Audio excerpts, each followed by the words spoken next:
Oggi abbiamo avuto l'onore di avere il Magico Tempe, Simone Temperato qua a Palazzo Ferrofini, in Consiglio regionale, per presentare il libro Magico Tempe, l'impossibile non esiste ancora. Le sue imprese in ogni passo alpino, in ogni modalità, con il record dell'ora in impennata, col trial, per portare un importante messaggio soprattutto ai giovani: mai rinunciare ai propri sogni, ai propri obiettivi e lavorare duramente con l'allenamento, con il controllo mentale, con l'alimentazione, con gli esercizi. Giorno dopo giorno si arriva a delle imprese sempre più impegnative, come ha dimostrato di fare lui, e malgrado le difficoltà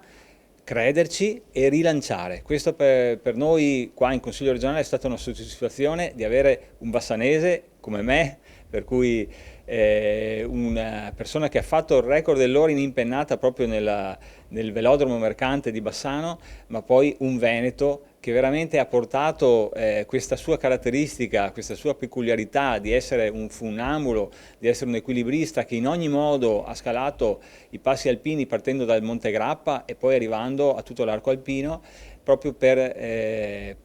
presentare un libro veramente da leggere, da più di 300 articoli, più di 300 imprese riassunte in questo libro.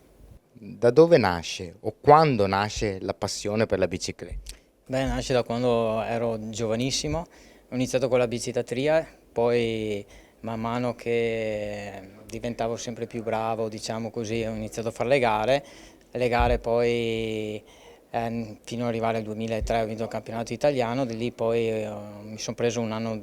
diciamo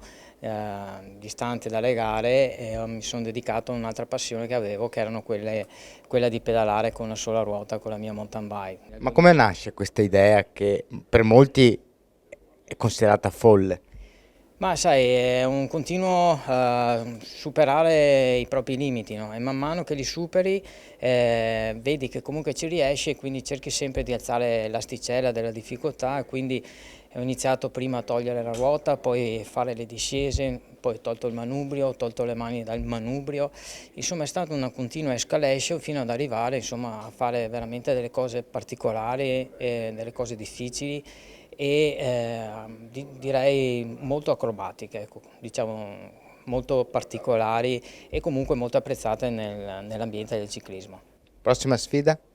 Prossima sfida vedremo, volevo ritornare a fare lo Zoncolan, però al momento diciamo non mi espongo più di tanto, però lo Zoncolan ci ritornerò sicuramente.